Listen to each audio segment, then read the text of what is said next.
तो चलिए आज बात करते हैं आस्था की संरचना की। ये एक ऐसी जबरदस्त ताकत है जिसने न जाने कितने साम्राज्य बनाए, समाजों को एक दूसरे से जोड़ा और हमारे पूरे इतिहास को एक शक्ल दी है। तो सवाल ये उठता है कि आखिर धर्म ने इंसानी इतिहास पर इतनी गहरी छाप कैसे छोड़ी? इसकी जड़ें इतनी मजबूत क्यों हैं? क्या ये कोई दिव्य सच है या फिर इंसानों की ही बनाई हुई एक व्यवस्था है जो हम इंसानों की ही जरूरतें पूरी करती है? आज हम इसी विचार को थोड़ा कुरेद कर देखेंगे कि कैसे आस्था एक तरह का इंसानी ढांचा है जिसे हमारी सबसे गहरी जरूरतों को पूरा करने के लिए बनाया गया। तो चलिए इस ढांचे की पहली परत से शुरू करते हैं, और वो है जिंदा रहने की, यानी अस्तित्व की सबसे बुनियादी इंसानी जरूरत। देखिए, शुरू में धर्म सिर्फ मानने या न मानने की बात नहीं थी। ये तो एक बहुत ही प्रैक्टिकल चीज थी, एक तरह का टूल। सोचिए, एक खतरनाक दुनिया में समाज को एक साथ जोड़े रखने का एक जरिया। कैसे? सबके लिए एक जैसे नियम बनाकर, और जो कबीले इधर उधर बिखरे हुए थे उन्हें एक मजबूत कम्युनिटी में पिरोकर। अब यहाँ एक बहुत ही मजेदार बात सामने आती है। वो ये कि जिस जमीन पर लोग रहते थे, चलते फिरते थे, उसी जमीन ने, उसी ज्योग्राफी ने इन धार्मिक सिस्टम्स का पूरा ब्लूप्रिंट तैयार कर दिया। जरा सोचकर देखिए, एक तरफ है तपता हुआ रेगिस्तान जहां जिंदा रहना ही अपने आप में एक रोज की जंग है, और दूसरी तरफ है हरी भरी उपजाऊ जमीन जहां सब कुछ आसानी से मिल जाता है। जाहिर है, दोनों जगहों के हालात में जमीन आसमान का फर्क है, और यही फर्क धर्म के मूल कैरेक्टर को, उसके स्वभाव को गहराई से तय करता है। और ये जो फर्क है ना, ये हमें इस्लाम और हिंदू धर्म के बीच साफ साफ दिखाई देता है। इस्लाम का जन्म रेगिस्तानी माहौल में हुआ, जहां एकता सबसे जरूरी थी। इसलिए वहां ईश्वर की एकता यानी तौहीद पर बहुत जोर दिया गया। इसी एक विचार ने अलग अलग कबीलों को एक कर दिया। दूसरी तरफ हिंदू धर्म एक उपजाऊ जमीन पर फला फूला, जहां विचारों और मान्यताओं की विविधता के लिए काफी गुंजाइश थी। बात इतनी गहरी है कि धर्म की भाषा तक में जमीन की छाप दिखती है। जैसे इस्लामी कानून के लिए अरबी शब्द है शरिया। पता है इसका असल मतलब क्या था? इसका मतलब था पानी के सोते तक जाने वाला रास्ता। अब सोचिए, रेगिस्तान में रहने वालों के लिए पानी का रास्ता ही तो असल में जिंदगी का रास्ता था। और ज्योग्राफी की यही समझ हमारी कई आम धारणाओं को भी चुनौती देती है। जैसे इतिहासकार रिचर्ड ईटन बताते हैं कि भारत में जहां सबसे ज्यादा मुस्लिम आबादी है, वो इलाके कभी भी मुस्लिम राजनीतिक ताकत के बड़े सेंटर नहीं थे।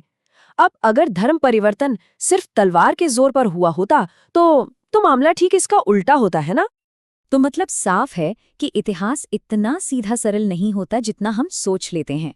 धर्म परिवर्तन के पीछे सिर्फ आस्था का मामला नहीं था, इसके पीछे राजनीति थी, समाज में ऊपर उठने की चाह थी, और हाँ, जजिया जैसे टैक्स से बचने जैसे सीधे सीधे आर्थिक कारण भी थे। ठीक है, तो हमने ब्लूप्रिंट देख लिया जो ज्योग्राफी ने बनाया, पर अब सवाल है कि इस पूरी मशीनरी का इंजन कहाँ है? और वो इंजन खोजने के लिए हमें झांकना होगा इंसान के मन के अंदर। यहाँ पर सिगमंड फ्रॉइड की थ्योरी काफी दिलचस्प है। उनका कहना था कि धर्म हमारी गहरी साइकोलॉजिकल जरूरतों से पैदा होता है। देखिए, जब हम बड़े होते हैं तो जिंदगी में डर, अनिश्चितता, लाचारी ये सब महसूस होता है। ऐसे में हमारा मन उसी सुरक्षा को ढूंढता है जो हमें बचपन में माता पिता से मिलती थी, और इसी चाहत से एक ताकतवर, हमारी रक्षा करने वाले पिता जैसे ईश्वर की कल्पना जन्म लेती है। और फिर जो धार्मिक रस्में होती हैं वो हमारी इसी घबराहट को कम करने और हालात पर काबू पाने का एक जरिया बन जाती हैं। और यहीं पर एक मोड़ आता है। ये जो हमारी मनोवैज्ञानिक जरूरत है ना, एक रक्षा करने वाली ताकत की, इसे अक्सर सामाजिक नियंत्रण यानी सोशल कंट्रोल के एक सिस्टम में बदल दिया गया। जैसे राजाओं के दैवीय अधिकार या डिवाइन राइट ऑफ किंग्स का कॉन्सेप्ट। ये इसीलिए काम कर गया क्योंकि इसने हमारी एक बड़ी अथॉरिटी की चाहत वाली नस को सीधे सीधे पकड़ लिया था। मतलब राजा की बात मानना ईश्वर की बात मानने जैसा हो गया। अच्छा, ये तो हुई थियोरी की बातें, लेकिन मॉडर्न साइंस क्या कहती है? आज की रिसर्च भी दिखाती है कि धार्मिक प्रैक्टिस से सेहत को सच में फायदे हो सकते हैं, जैसे ज्यादा खुशी महसूस करना या तनाव का कम होना। तो चलिए अब इस पूरे ढांचे की सबसे बाहरी परत पर आते हैं और देखते हैं कि धर्म पूरे के पूरे समाज को एक साथ जोड़कर रखने का काम कैसे करता है। देखिए, धर्म की असली ताकत सिर्फ इस बात में नहीं है कि लोग मानते क्या हैं। असली ताकत इस बात में है कि वो सब मिलकर एक साथ करते क्या हैं। जो मिलकर की जाने वाली रस्में हैं ना, ये एक सोशल ग्लू यानी सामाजिक गोंद की तरह काम करती हैं, जो पूरे समाज को आपस में चिपका कर रखती हैं। इनसे एक साझा पहचान बनती है, लोगों को सही गलत की सीख मिलती है और पूरा का पूरा ग्रुप एक साथ बंधा रहता है। तो अगर हम इन सारी बातों को एक साथ जोड़कर देखें तो हमारे सामने एक बहुत ही कॉम्प्लेक्स सिस्टम की तस्वीर उभरती है।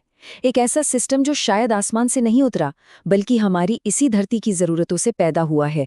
जिंदा रहने की ज़रूरत, समाज में व्यवस्था बनाए रखने की ज़रूरत और ज़िंदगी में कोई मतलब ढूंढने की ज़रूरत। और ये हमें एक आखिरी और शायद सबसे बड़े सवाल पर लाकर छोड़ देता है। अगर हमारी ज़रूरतें और हमारा माहौल बदल रहा है, तो क्या हमारे मतलब ढूंढने के तरीके, हमारी आस्था की प्रणालियां भी बदलेंगी? जैसे जैसे इंसानियत आगे बढ़ेगी, क्या हमारे विश्वास का ये पूरा ढांचा भी एक नया रूप लेगा?